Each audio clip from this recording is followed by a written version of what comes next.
can buy open source PID controllers. They're everywhere. They're not going anywhere.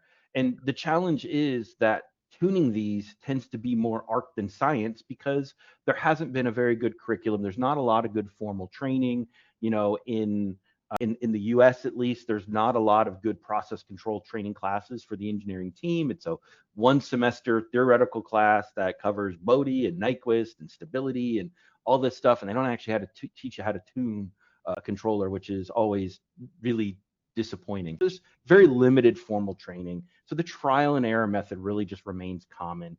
And that means that every engineer has a different method, a different strategy, and you can get very inconsistent results, right? You get 20 people in a room, you get 20 different answers. And from a consistency standpoint, that's not a good thing. Jack, what is kind of your experience around the kind of art versus science side of it with your commissioning background, especially? Well, in our industry, the people that have a background in controls tend to be control freaks. And so I do watch over the shoulder of some people. It makes them nervous when they go to tune something. And I will tell you that everybody approaches it different.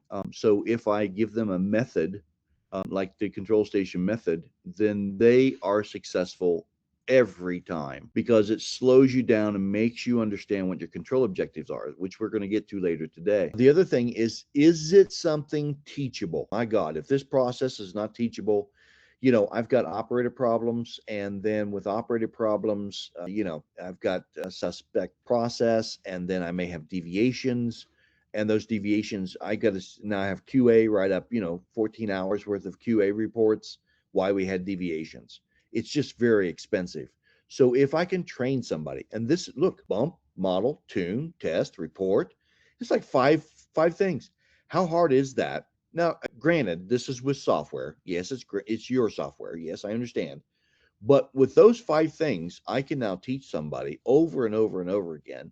And we don't have to have this trip us up ever in our process now. I think the thing for me, and this is hard for me to say, I tune all the time, right? That's my life. That is not other people's lives. You don't want Yeah. it to be your life. Trust me. I mean, I love it. It's not for everybody, right? You want to get in and out of tuning as quickly as possible and get on to the more important things. Having a process that's quick and repeatable, that's the key here.